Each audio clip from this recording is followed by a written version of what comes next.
all over the inside of my car. Over here, though. Oh, over there? Microphone.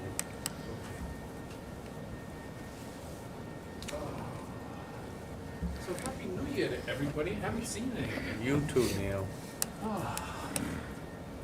Mr. Chairman, how are you this evening? Terrific.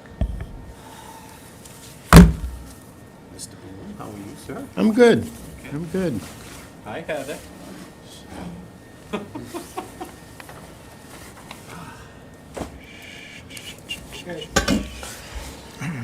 What time? 7:03. Good evening. This is the Thursday, January 9th, 2025, meeting of the Capital Improvements Planning Committee. We are a committee of 7. We have 5 in attendance, 1 en route.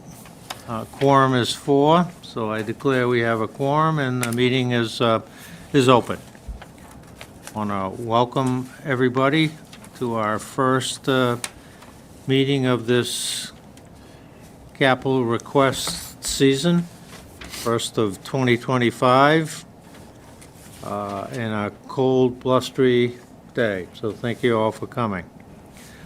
We're going to start with a review of the minutes of our last meeting, which we have not met since September 26, 24. The minutes have been circulated to everyone. We've noted that there are a few inconsequential spelling corrections we want to make, but I think we can still approve them and get those where they belong after your review and vote of approval. Is there a motion to approve? So moved. Is there a second? Second. Any discussion?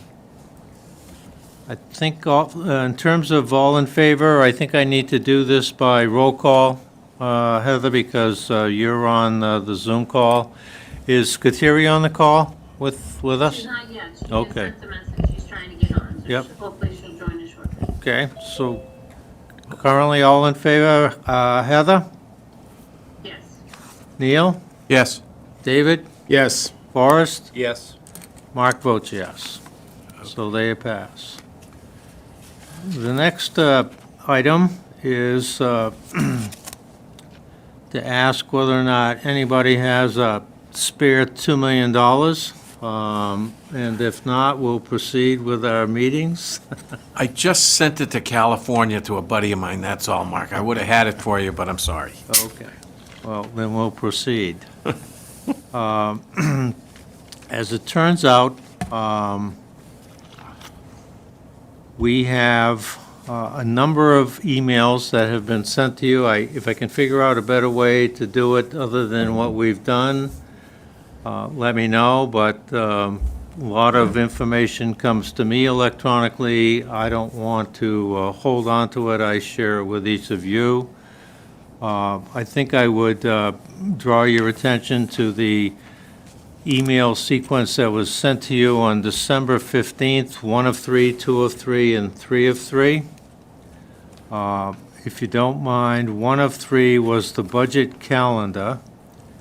And if I could just ask everybody to spend a little time on that, and pardon my highlighting them for you, but there's a lot of activity on the calendar that includes the Select Board, the Finance Committee, department heads, the Town Administrator, and the Capital Improvement Planning Committee, and I just wanted to draw your attention to the Capital Improvement Planning Committee.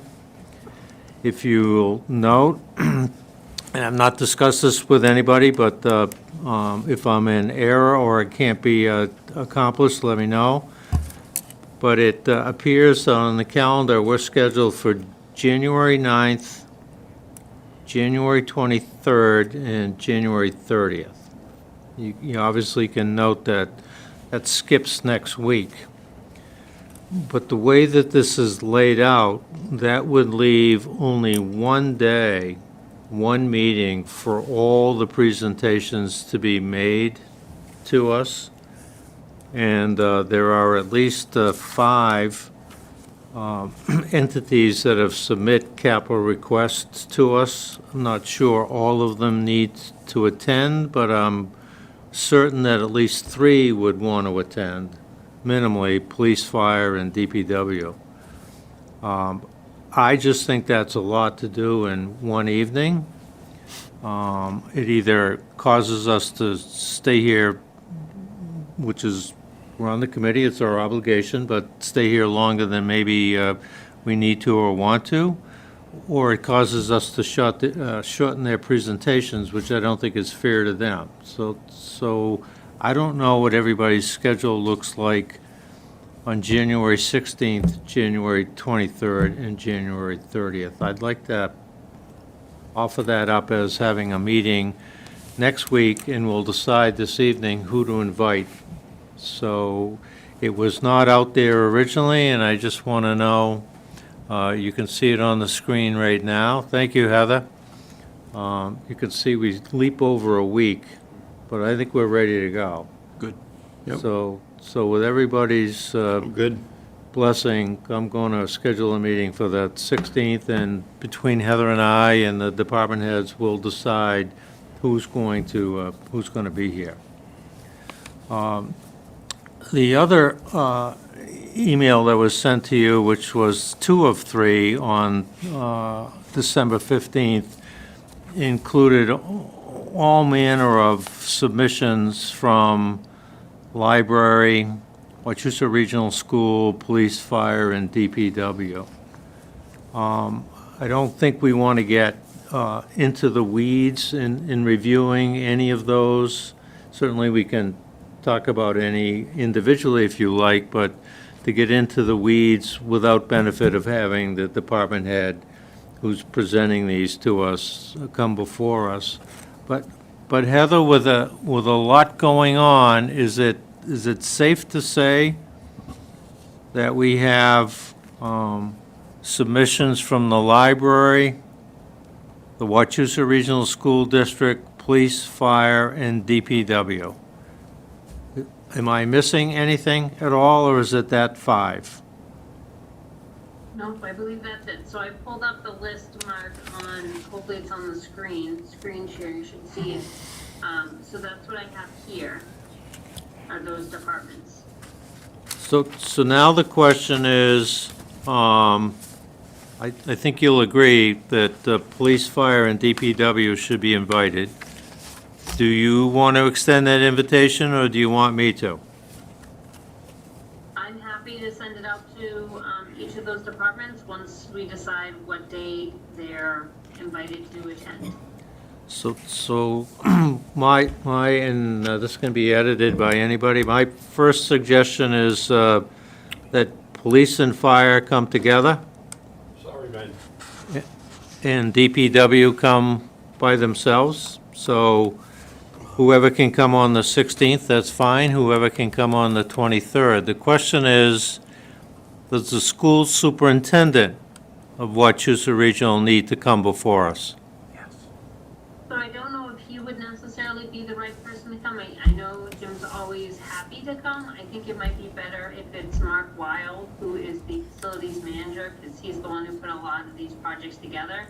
And he's going to be the person who's going to have the details and specifications on all of these to be able to answer your question. Okay, so then the next question is, we're obviously always happy to have the library come before us. Is it necessary that they join us, or is that something that you can handle, or do you think it would be wise to invite them as well? I think it's nice to invite them because they did take the time to submit the project. It is something they're very much in need of, is getting the HVAC controls corrected and working properly so that it's not the wrong season in the library all the time, regardless of how it ends up being funded. Okay, so we're going to invite all 5 who have submitted.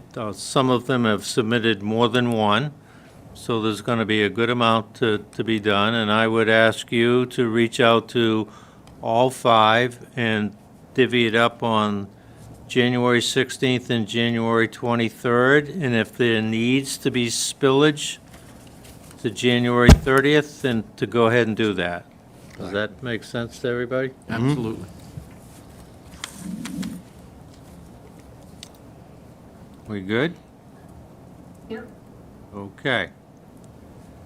So, before I turn the floor over to you, Heather, another email that was sent to you was a request that I made of the police, fire, and DPW departments to submit a full and comprehensive list of all of their vehicles. Sometimes when we're opining and reviewing vehicles, we lose track of what they have and when they had it. And you saw the email in terms of lease versus purchase, state of acquisition, miles, mileage, hours, cost, replacement costs, and so on and so forth.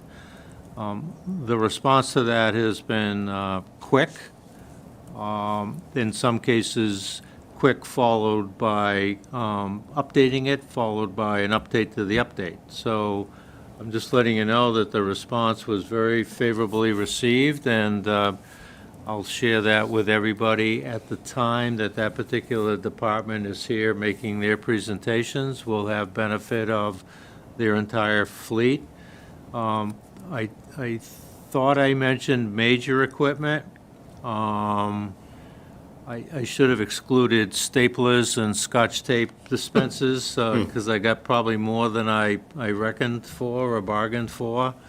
But better that than not at all. But it's going to be a good list. I think it's going to be very meaningful. And Heather, off ledger, you and I had a conversation that asked your permission if I could do that, and you agreed. And I think it's going to have town-wide benefit going forward. I think the immediate need was for us when we're reviewing their presentations, but I think later on it could go to town hall and be refined and be permanent and be a good record.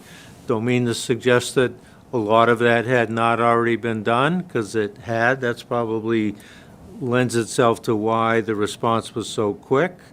But I think just buttoning it up, and I think the only observation I would make is one department did it one way and another department did it another way, and maybe if universally we can make this one happy list of inventory, that'd be very, very helpful. So, the other item, which is not on the agenda, and I'm trying to pick my spots, and I may hit the pause button. As you recall, we talked about editing our bylaws. Those are ready to go, ready to be brought to this committee. And I think we just need to make room for it at one of those 3 meetings. Otherwise, we're going to do it after it, and that's going to be pushed out. So I'm just letting you know, I made an executive decision to not send another email to you with another document, but they're ready to go, and maybe in the next day or two, I will do that. Mark, just a comment on that. As Heather sends out the invites to come and talk to the committee, if there is a night, because again, you have 3 meetings in the next 3 weeks, but if there's a meeting that's a little light, why don't you insert the bylaw discussion into that meeting? Right. I think it'll just make it easier than trying to postpone it till after all presentations are made. So if there's a meeting night that only 1 or 2 or we're done early, just, have it on, or we'll continue it to the next meeting or whatever, just so it's there so we can cover it. Yep. Okay. So once again, before we ask Heather to maybe walk us through some of the material that she sent that also has been, sorry to take up so much space on your computers by forwarding this. Are there any general questions that you might have or observations that you might have regarding the library, the school, the police, fire, and DPW? Or do you want to hold them until the night that they're here? I have a question. I'll just Yep. ask, being one of the newer members here. Yep. If we're part of the regional school team, whatever, and we pay into that from town, whatever our assessment is. And I realize the school is in our town, but we've turned over the, not ownership, but the maintenance and the care of the building to the district. Why do those things come back to us as a separate item? Why aren't they put into the Wachusett budget overall for, each of the 5 towns? Heather, you want to take that? I can try. So Neil, as I understand it, the regional agreement with all the towns specifies the amount for a capital purchase that, once it's exceeded, gets passed on to the towns. Okay, so I believe we had discussions about that last year, and that threshold is it 25,000, 50,000? Do you remember off just? I do not recall what the number was. My head has around like 30 or something. Yeah, I believe it's 30,000. Yeah, so to replace the boilers and circulation pumps that you see right here, I think this is really meant to be one project. I just kind of split it out into 2 because they had 2 separate costs. But as you can see, it was on the same request piece, so I think it's really all one. I think that might be what you were highlighting, that the amount for that was only 20. Yeah, that was one that came to mind. That's why, okay, I just wanted to ask that.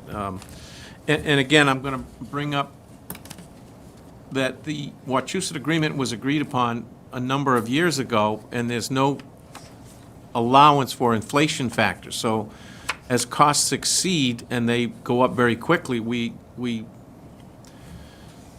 just exceed that $30,000 number very quickly. I mean, you can put pen to paper and you've already spent 20 grand, and by the time quotes come in. So is there any way, I'm just bringing it up tonight so that it's out there and people hear it in town, that we can update the agreement on some sort of annual basis, or when the next one comes up, that we build in an inflation factor for this ceiling or this threshold that we have to get over before it comes back to towns? I mean, other than that, we're responsible for it. So I'm just throwing it out there.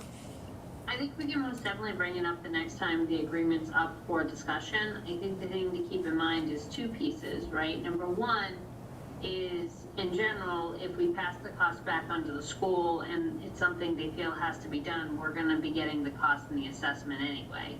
And the second piece I think is important is, because we're part of a 5-region school district, I think the school's going to always do the best they can to try to divvy up the funds they have amongst all of the towns, so that one town's not paying disproportionately for another town's capital improvements on their buildings.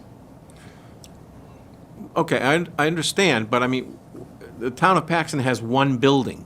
Holden has many. Rutland has a few. Princeton, I believe, has a single building, K through 8, and I think Sterling has 2 or 3. So I'm just, when we pay in, we get an assessment. We pay it in, and if the school committee decides they need to do something in a certain building, regardless of the town, I disagree with sometimes how it gets turned back to the town in addition to the assessment that we get for the teachers, the students, the care and all that stuff. So just making it a point, that's all, so that the residents are aware of how this basically works. So noted. Thank you. So Heather, though, let me piggyback on that and maybe cut even more to the chase. One of the items is there's a corridor connector between the Paxton Center School and the Council on Aging. That's been there for 50 years. And now they're looking to address it to the tune of $150,000, which I'm not going to lie to you, got my attention. And let's assume just for a moment that this committee does not approve that particular request. Are you saying that they could still go forward with it and just pass it on to the town in a different way under our assessment? Well, I think based on the way the assessment is they can't, because it's a capital item and exceeds the threshold, so I don't think that's a possibility. Okay. This item, although it seems like it's been there forever, it's come on the radar for the past couple of years. They started doing, or I got involved a couple of years ago when I first started. We did some security walkthroughs of the school building, and that's something that came up very quickly, both safety factor as well as, if there were ever, heaven forbid, anything that happened that was a fire on the COA side, being connected directly to the school, it would link very quickly. So it's a safety aspect of many fronts. It is something we put in the past couple of years for a state earmark. It's something that came up when I met with Jeff Wenzel last week, or a couple of weeks ago, I'm not sure the timeline, within the past month, relative to some possible projects that Bay Path Evoke. Maybe, if they have any funding or ability to do projects with their students, something they might be interested in, really is demoing a portion of that connection and then separating those two buildings. So we are looking at all potential fronts for it. We'll continue looking at state grants whenever they come out for security pieces. I think this is just on here to make sure it's on both the radar of the Capital Improvement Committee, as well as to make sure folks are aware that this came up with the Facilities Committee through the School Committee. They raised this as one of the top priorities for them when it comes to the Paxton Center School.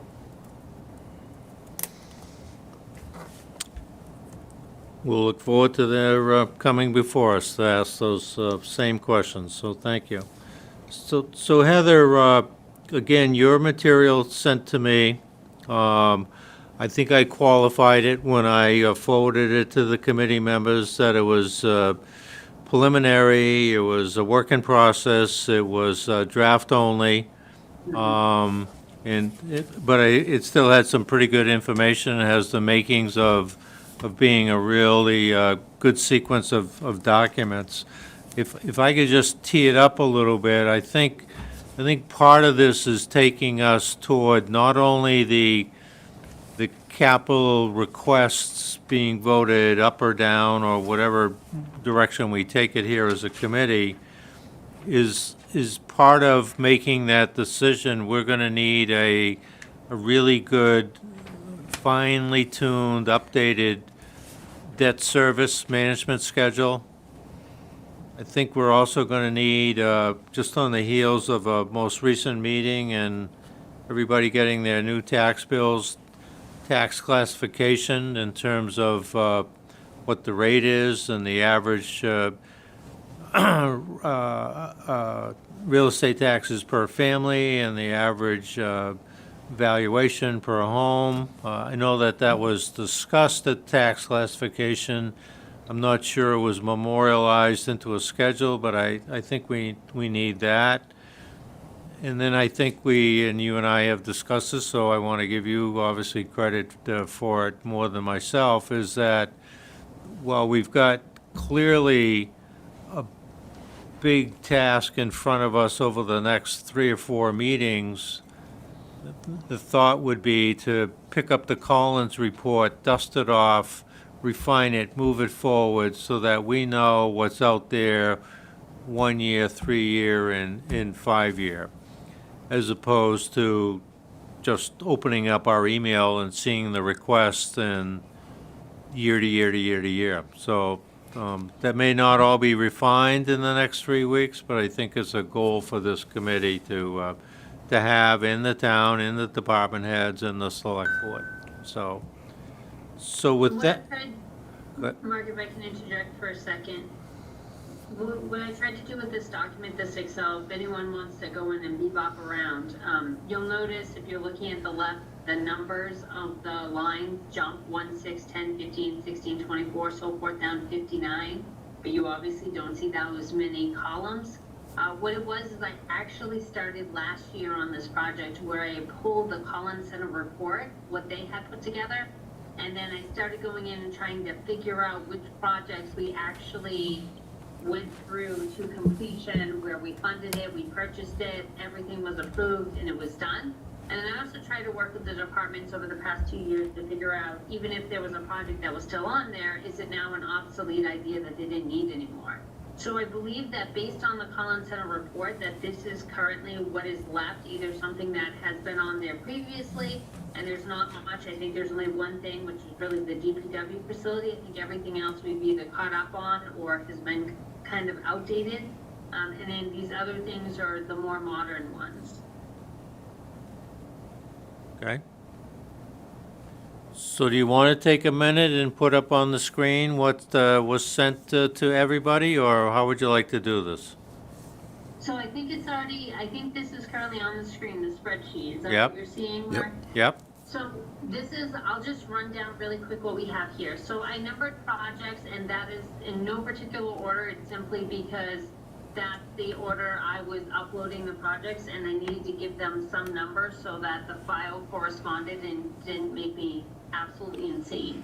I did it a little bit different. Once I got all the projects in, I actually went back in and made sure the department heads who had submitted stuff have access to this document. So this is kind of a live document as far as the department heads who submitted things minus the school goes, because they could go in and come in and make sure that all my information was correct on that piece. You see hyperlinks here, which don't mean a lot to the committee as of yet. We just have to change, I think, how I give access to the file so that external folks can then just click. But internally, it makes it a lot easier so that if someone comes in, you know, Travis, the DPW director, goes in, he wants to say, okay, hey, I want to check out this document for the replacement 2014 Ford F-350 that's in this first box. He just clicks on it and opens that file for him. So I am trying to get things a little more consolidated. As Mark mentioned, we try to add some more information in this.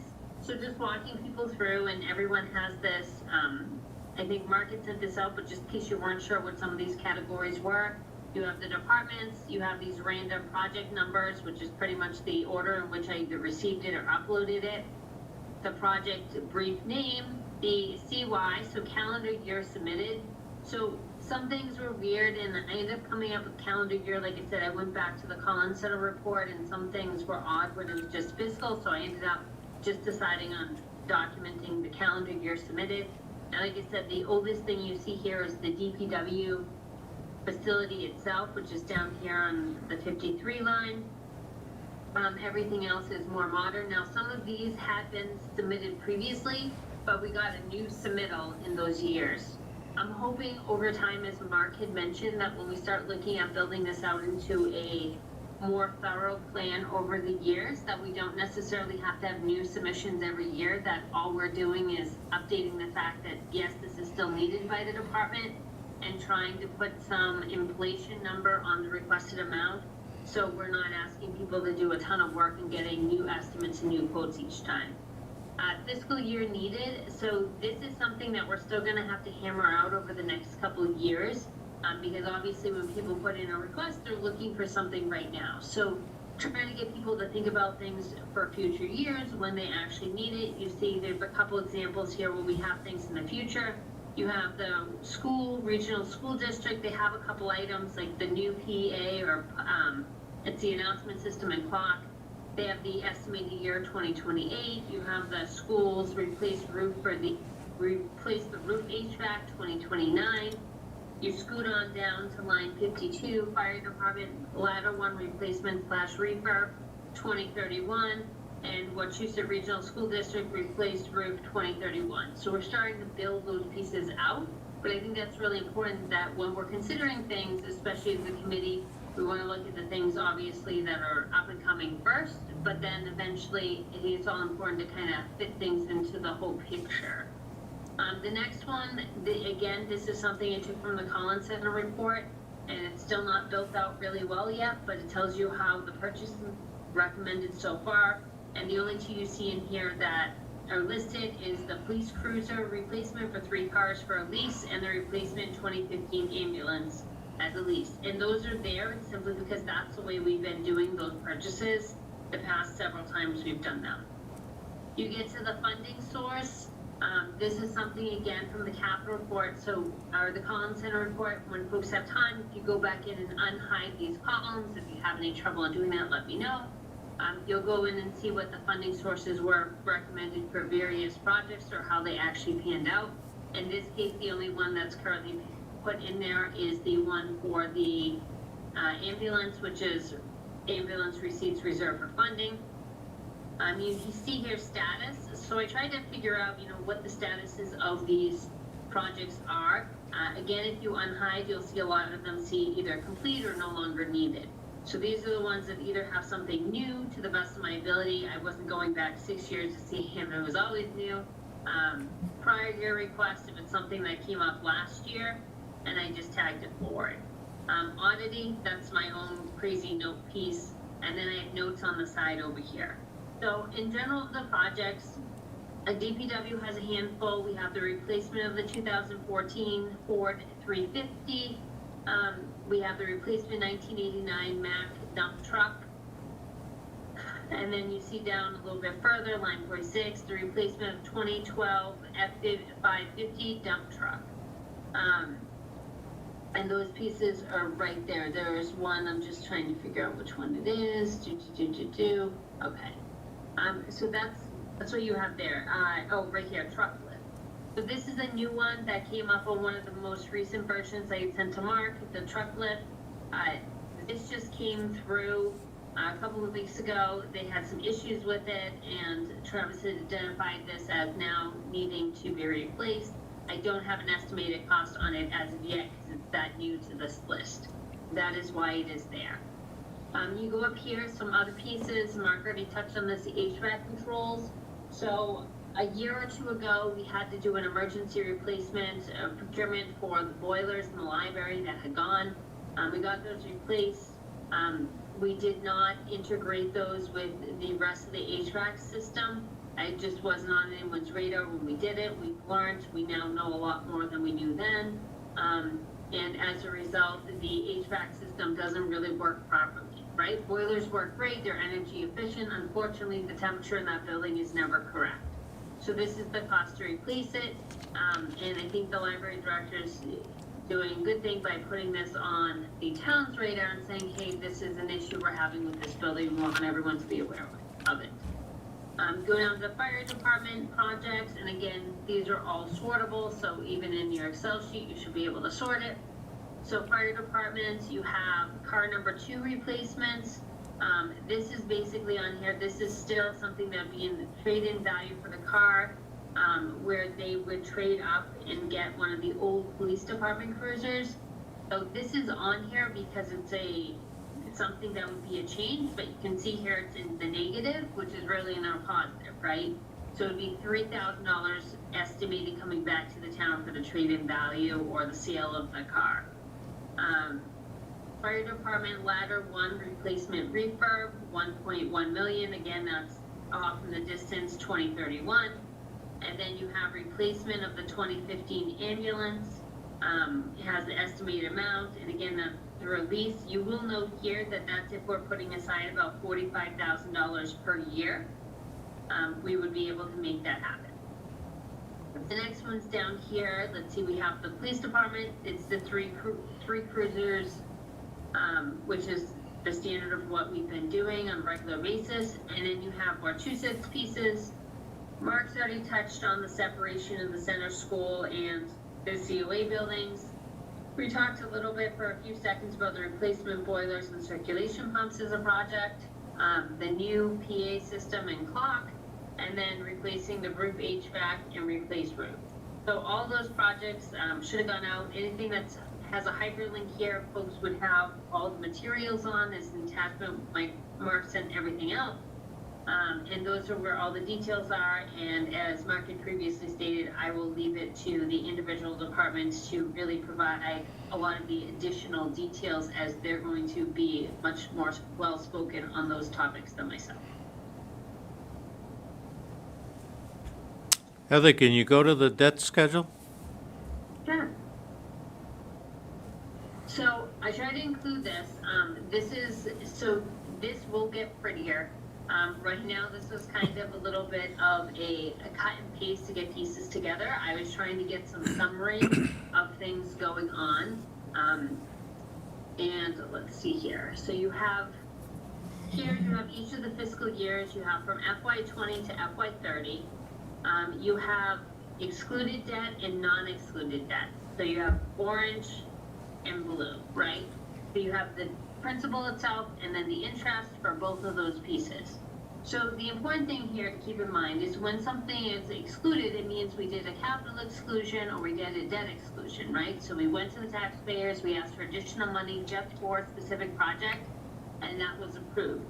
So that's what that debt up there is. So that does not impact our general operating budget where we're trying to balance everything in. That amount that shows up in the expense is directly offset in the revenue.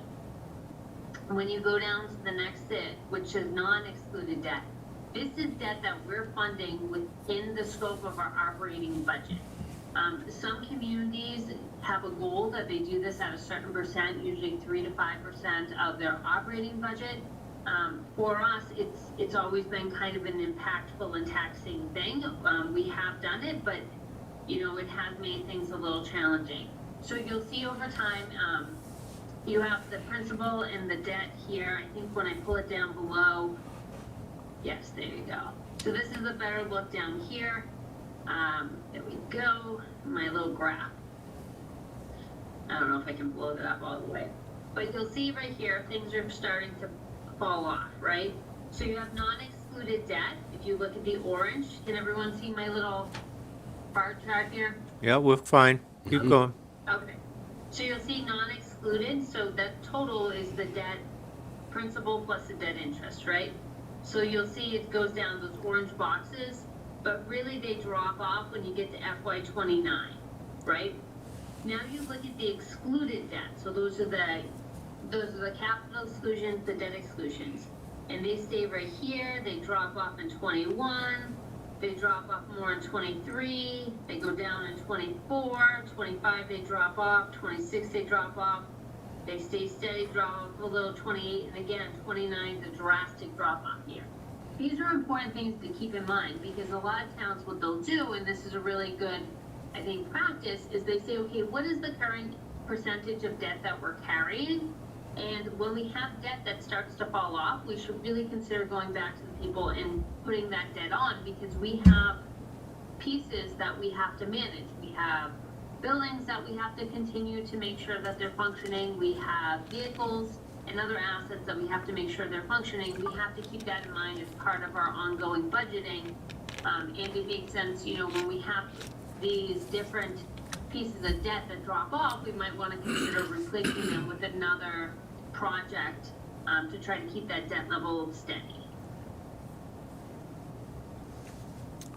So continuing with that, I think your next schedule's got a pretty good graph and bar as well. On the revenue calc, this one? Yeah. That is a relationship to revenue? Yes. So again, these would look a lot prettier.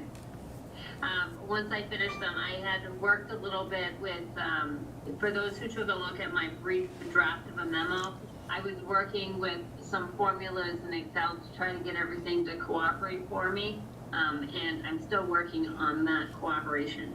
But yes, here you have. So debt as percentage of revenue, it breaks down over the fiscal years.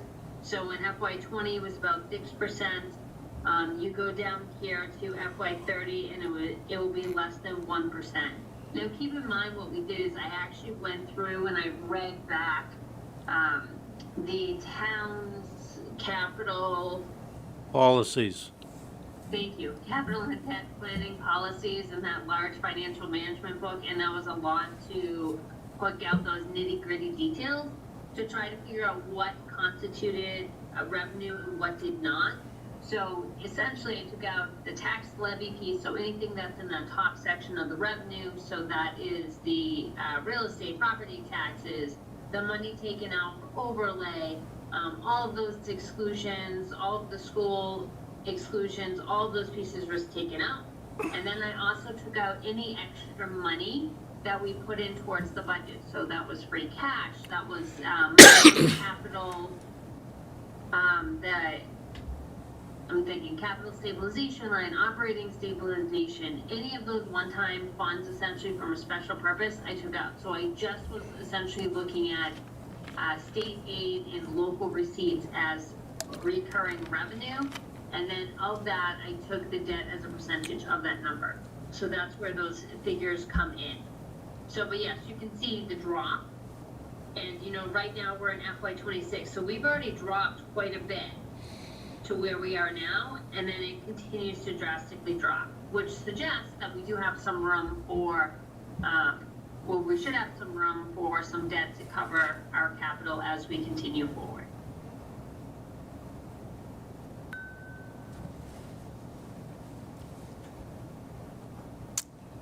And in many respects, really good information. Heather, have you broken out the amount that we're paying for principal versus interest each year? Back to So, the last screen, I think. yeah. Scroll so up. this is here. So all of that information is here. Got I did it. not break- I Got did it. not break it out as far as, you know, the total interest versus principal between the excluded and non-excluded. All of those are separated. Mm-hmm. So like, right now, we're going into FY '26. So you can see here for excluded debt, all we currently have for excluded debt is the public safety complex. Both the debt and the interest, or the principal and the interest. And then you'll see that in '26, what we have for projects that are still open that are within our operating budget, so non-excluded, we have the school windows, DPW doors and windows, DPW truck and paving project, and the DPW Freightliner truck. So that's all that we have left, and by the time you get over to FY '29, you just have the public safety building, and you just have the DPW Freightliner truck. Okay.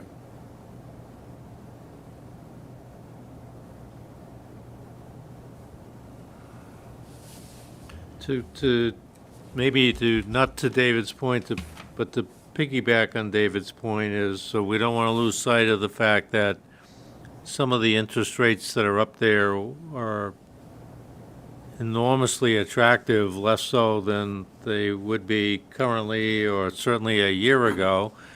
They may be better going forward. Something we need to factor in as well. But good information, Heather. Thank you. Is it one of the slides, I think it's, if you went back to maybe the first one, the DPW facility is listed there? Can we just go back to that for a second?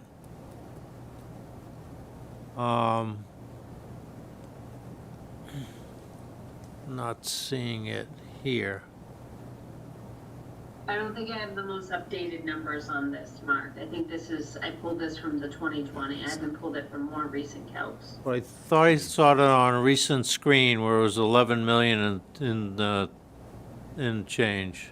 There it is. Well, that's what I have right there, 11,426. Yeah, okay. But So, I don't know if that's the most modern number. No, Yeah. the number we heard last year was 25 million. yeah, I was just gonna say, See, I haven't updated it since then. Yeah. So then, part of being on the CIPC committee is we have the benefit of having one of our members serve on the DPW Building Committee, which is David. Don't mean to put you on the spot, however, it was on the agenda.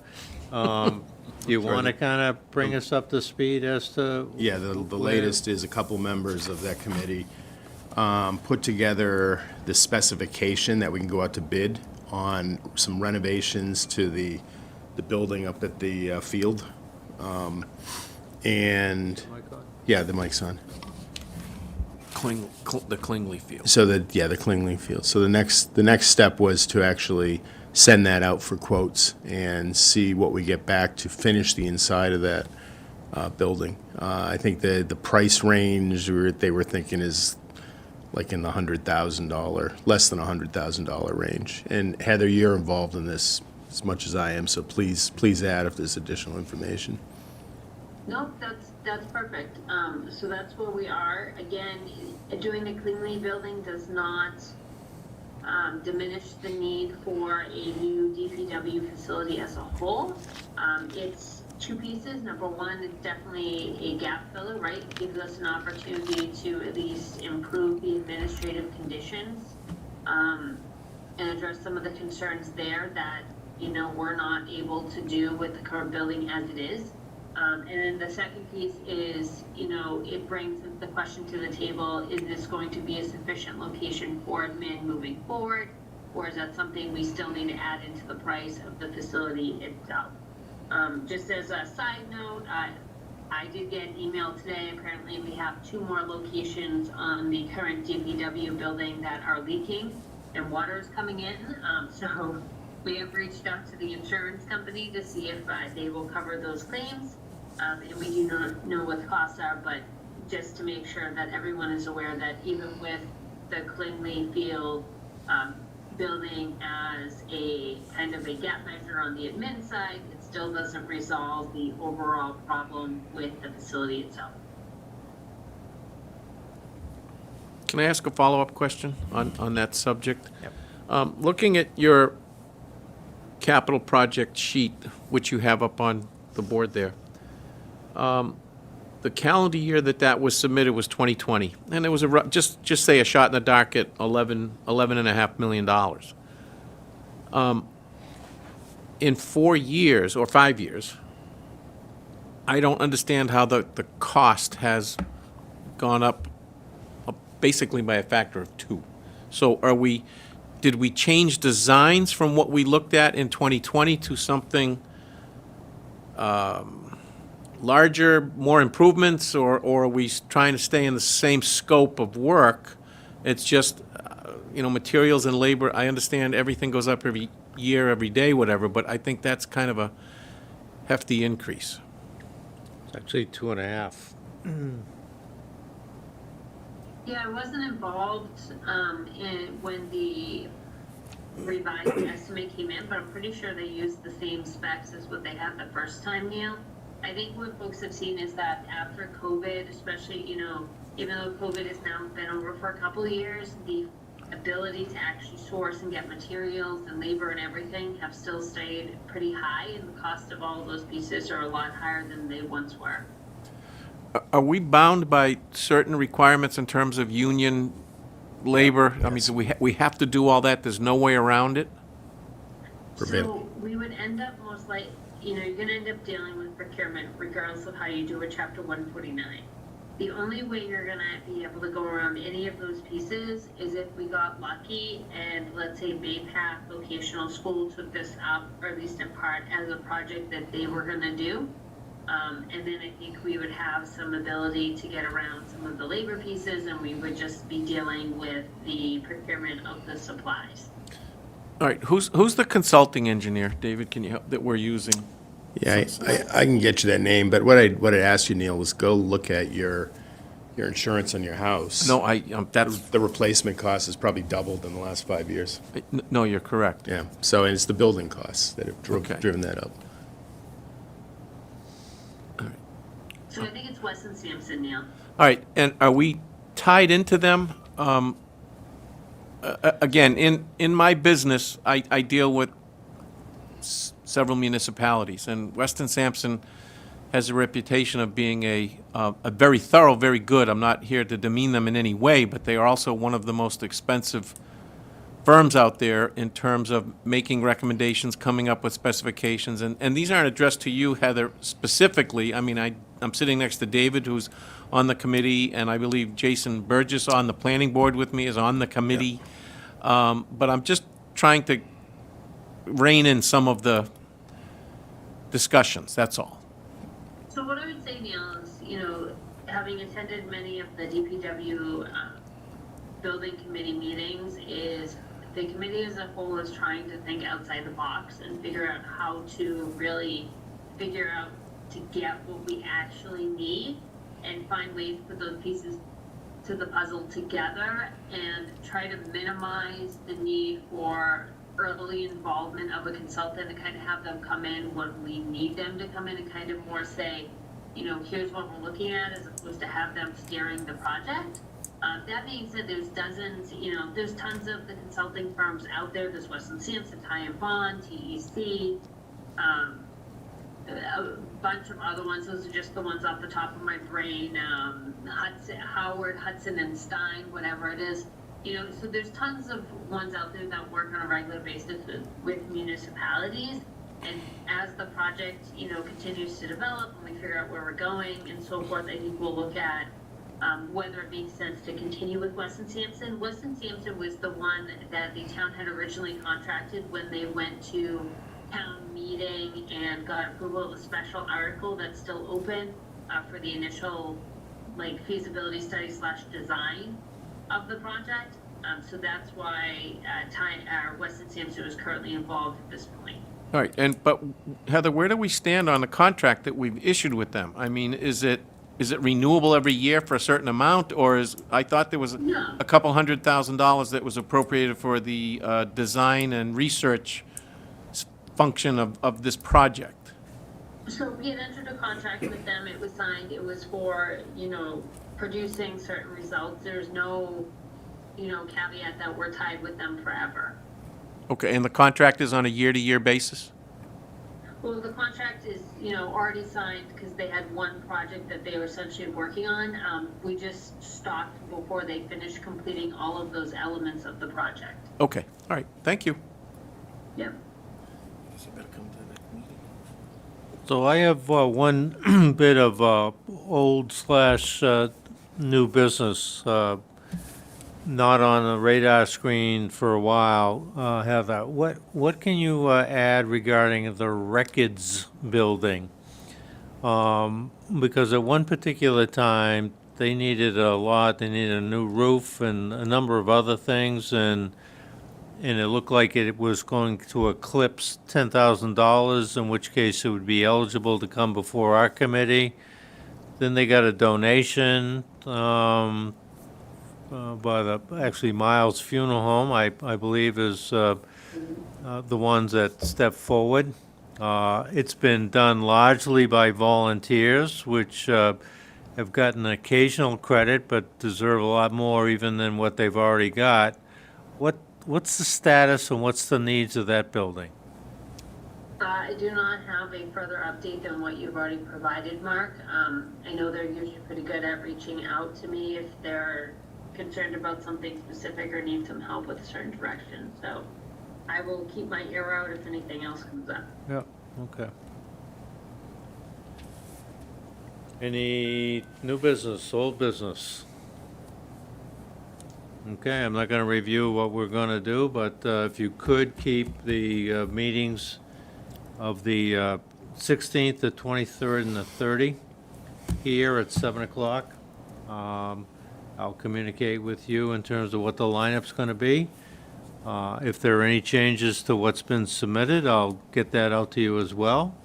But if not, if you can just have access to or bring what's been submitted, and we'll go from there. Heather, anything else you want to add? No, I think that's all. Okay. Motion to adjourn. There's a motion to adjourn. Is there a second? Second. Any discussion? None. All in favor? Heather? Aye. Neil? Aye. David? Aye. Forrest? Aye. Bill? Aye. Mark? Aye. We stand adjourned. Thank you all. Really? Really? I'm sorry, Kateri, I didn't know you were there.